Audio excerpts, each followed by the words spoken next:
Hello, my name is Mikkel Snyder. I'm BMP's Filipino-American correspondent, and today I am talking with JP Karliack, who is currently voicing Morph on the critical darling that is X-Men 97, but you may have heard his voice on the Netflix dub of Neon Genesis Evangelion as Kuzo Fuyutsuki, or as the Joker in Suicide Squad Kill the Justice League, or one of a dozen other projects. So, how are you doing today, JP?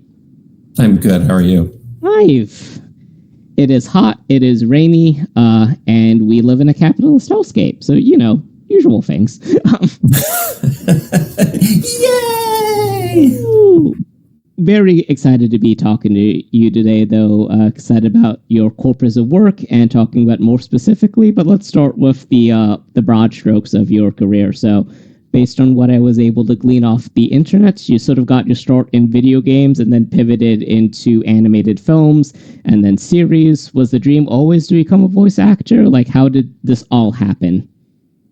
Yeah, in a roundabout way, it was. I grew up loving cartoons. He-Man and the Masters of the Universe was my first love. Then Tiny Toons and Animaniacs and Batman the Animated Series and all those wonderful shows of the 80s and 90s.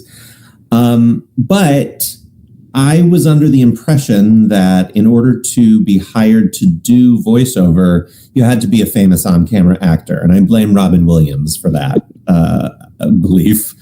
Because it didn't feel like a real job. It couldn't be a real job. It had to be a perk that you get for being famous.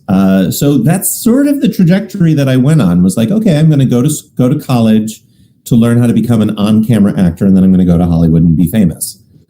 Easy, 3-step program. Luckily, I had a professor in college who also was an animation director, and he sort of disabused me of that notion. And he was like, I think you should just, maybe take some classes, get an agent, and start from there. So I took a bunch of classes. I studied with Bob Bergen, who was Porky Pig, and became my mentor. And then I got an agent, and I've been doing this for 20 years. So, yeah. So, I have to ask, since it recently came out, but did you watch the He-Man movie that recently came out this year? Oh, yes. Yes. I sure did. I have not had a chance to watch it yet. It looked campy and wonderful, so I'm looking forward to watching that in the future. It is certainly campy and wonderful, and I was pleased to say that Skeletor was the best part. So, yeah. Excellent. That's what we can only hope for. So, totally. You listed off a bunch of great animated series. Gotta ask, did you watch the original X-Men back in its heyday? I didn't, actually. So it was on Fox Kids, and for some reason, I know some people saw it on Saturday mornings. I remember it on weekdays. And I would get home from school and I would turn on the TV and I would see the end credits of X-Men as I was sitting down to watch the Power Rangers, which was my jam.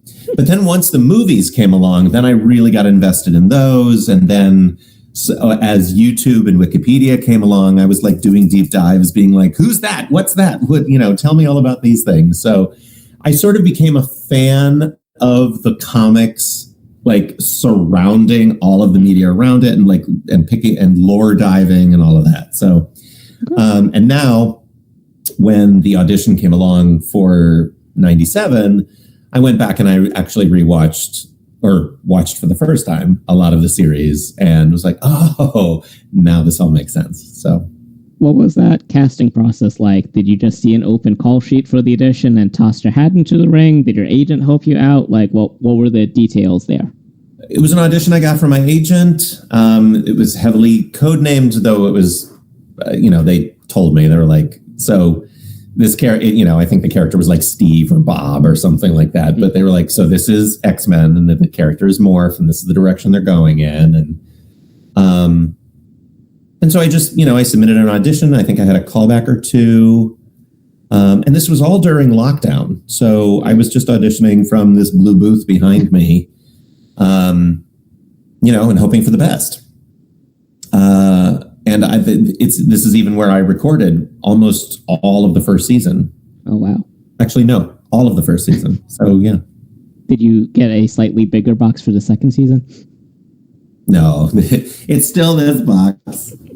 But every once in a while I do go in studio, which is nice. But we still all record individually, one at a time.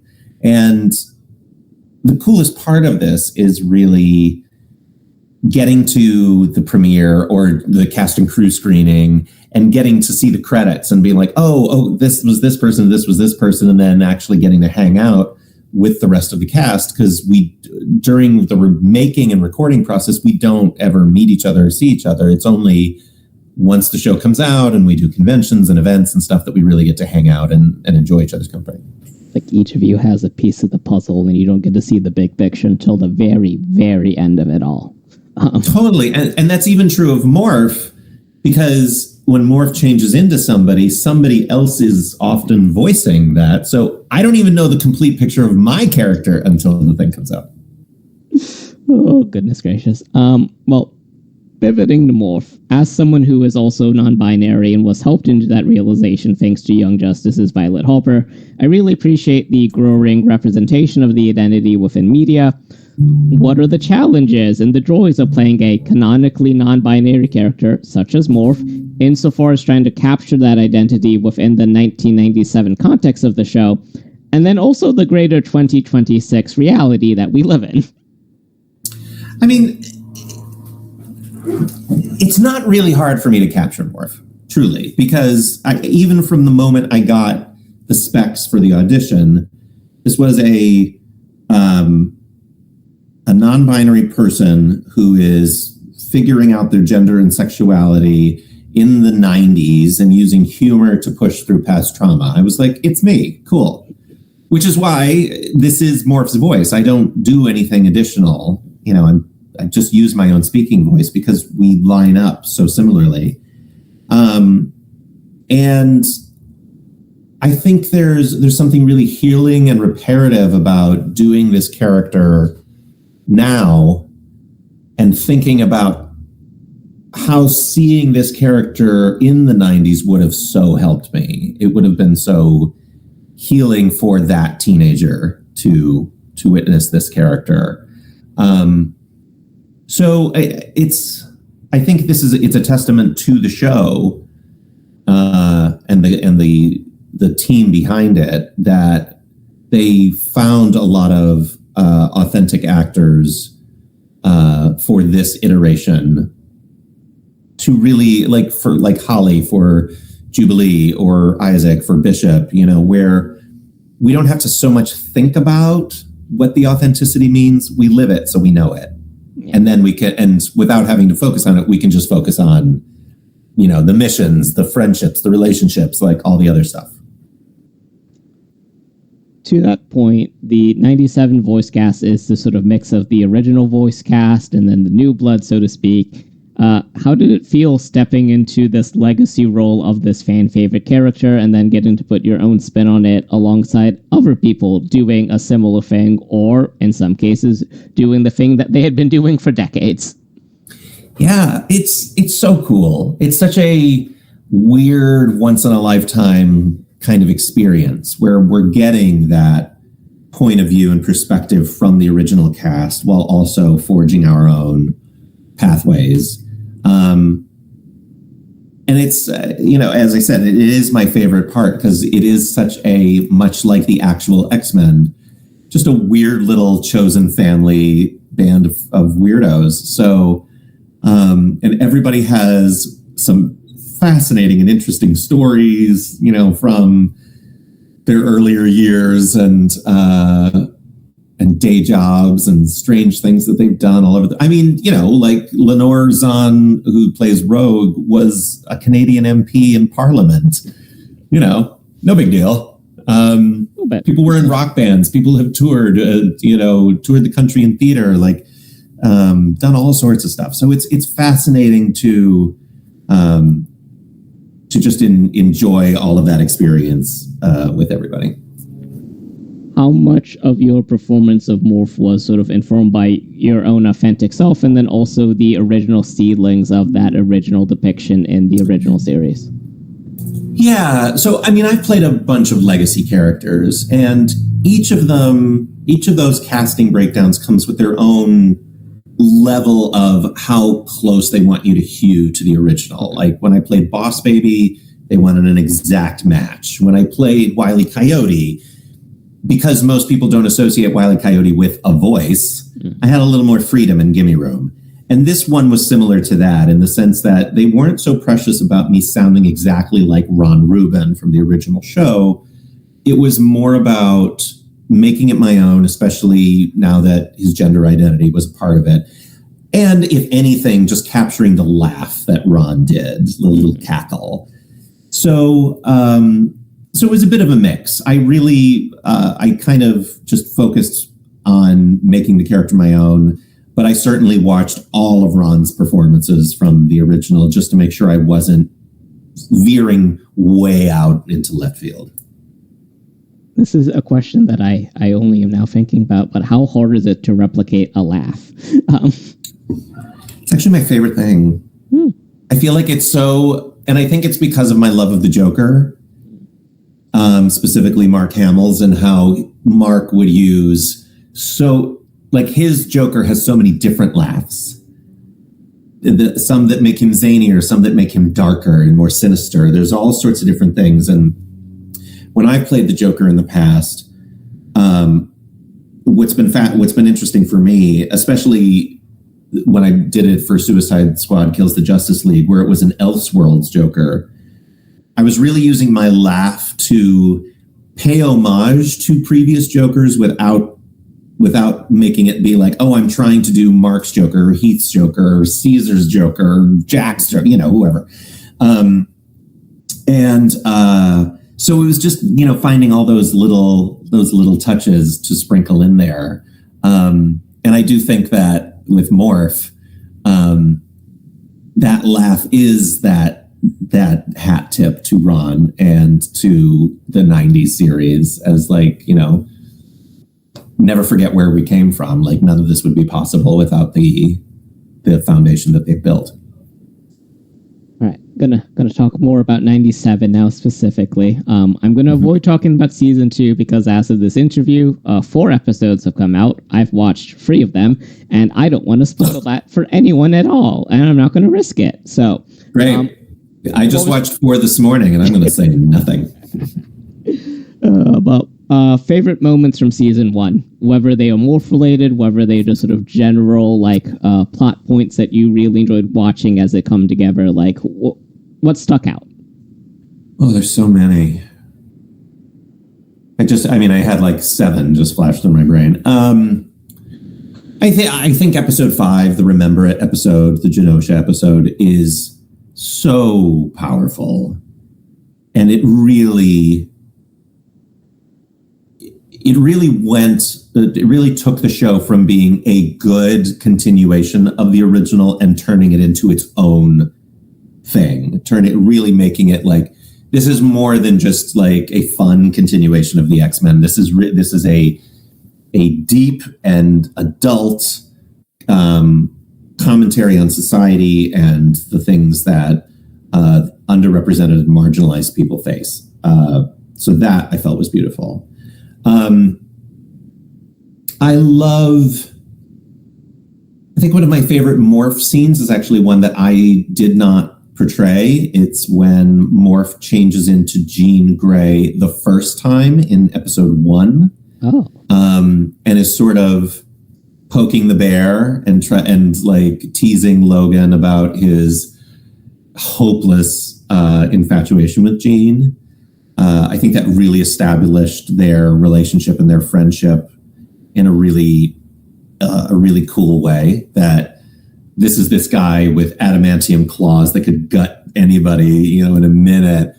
But they have but Morph is one of the few people that can get away with really holding a mirror to Wolverine and being like, Logan, come on, get it together. Yeah, I'd say are also I got to change it to the Hulk, which was awesome. The Hulk is one of the few times that you maintain the voice acting role, right? How is that pivot from sort of this more casual to this more guttural, visceral type thing? How is that in the moment? I think we did it separately. I feel feel like I was doing my Morph lines, and then we either went back or, I didn't have to like snap into it super fast.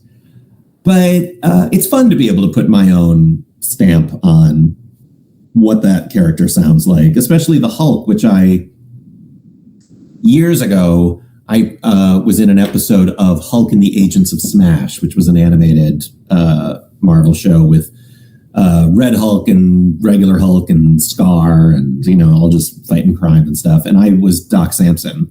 So, and that was one of my very first gigs. So it was kind of nice to go full circle and get to put my own spin on Hulk. I mean, Morph Smash is the most requested quote that I do at autograph signing. So that's something. More abstract, what's your ideal mutant power, and what do you think your actual mutant power would be? Ideal would be teleportation. I'd never have to get on a plane again. That would be awesome. Just go where you want. What is the power that I think I would actually get?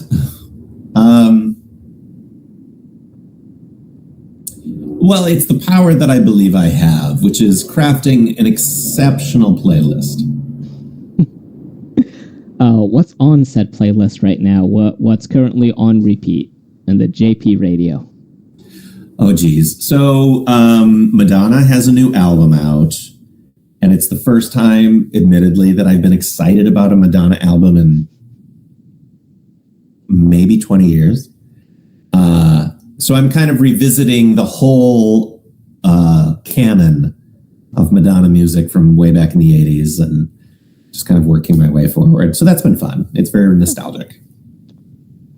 What else are you playing, watching, reading, or otherwise consuming in between recording what I presume is season 3 at this point, maybe season 4 of X-Men, and any other projects you're working on? Yeah, we have started 4.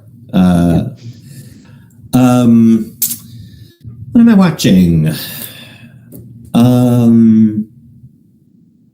I'm catching up on a few things because I've been doing a lot of traveling. So I'm catching up on Daredevil, which I love. Catching up on it's a few Disney Plus shows. I'm catching up on Maul, the Star Wars show. I'm finishing up Hacks. I'm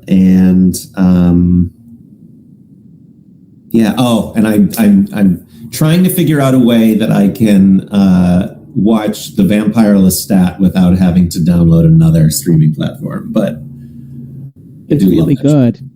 I've heard it's really, I love Interview with the Vampire, so I'm so excited to be able to continue it. I'm sure we'll get onto a more popular one than AMC Plus. Yeah, I didn't watch it until it was on Netflix, and then I binged the whole thing, and so now I'm just like, any day now. Any day. Couple months. Sure. On this media trend, because I ask this of everyone that I interview, what's a piece of media you wish more people knew about? Not necessarily your favorite, but like something you wish you had more people to like converse with and was like more in the public consciousness. I mean, it's an animated series based on a series of books, and I feel like I come back to it a lot. And that's Dead End Paranormal Park. I love that show. Yeah, that was really special. Also, for those of you that are going to go to your comic book store, the comic book is called Dead Endia, but the show is called Dead End Paranormal Park. As far as representation goes, it's unparalleled. It is.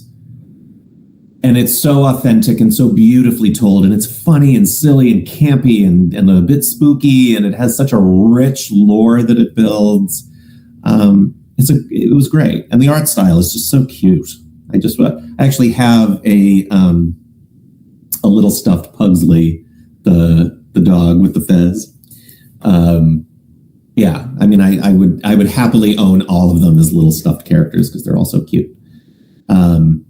Yeah, that was a great show. And I think the sad part is that show, She-Ra and the Princesses of Power, and so many other really important and beautiful queer representative shows are now no longer you can't watch them anywhere. They don't exist. And that's really unfortunate because media is a representation of our culture and our history. And, it is the thing that people look back on. And we have the ability to pick up an old book or, pull out a CD or a DVD. But when everything is just on digital, history is lost. And that's really sad.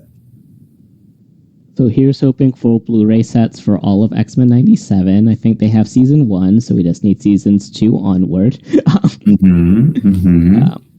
Speaking of physical media, you have a lovely wall of goodies behind you. Anything that you want to highlight specifically? I see a Morph action figure in the box still.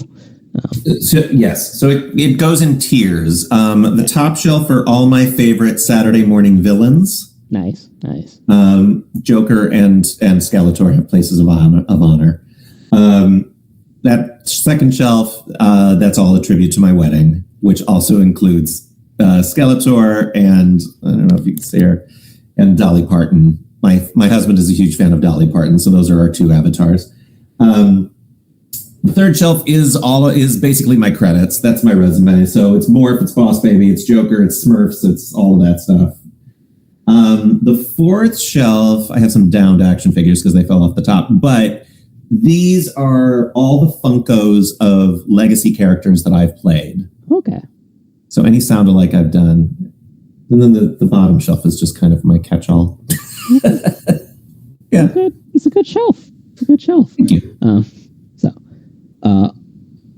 On that, I guess we can talk about season 2 in very abstract terms and senses, but to close out this interview, as the audience is watching week to week, as television should be consumed week to week, what do you hope they get out as they are watching season 2 and being excited about this X-Men story continuing onward for hopefully a long, long time to come?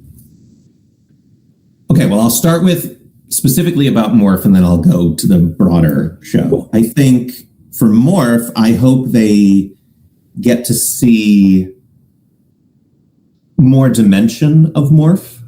I think Morph first season was Morph very much just trying to reintegrate themselves into this team.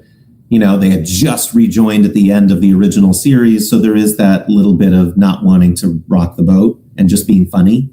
And I think this season, I hope people really see a more three-dimensional Morph who's not as afraid to speak their mind and be more serious and be a real active part of the team.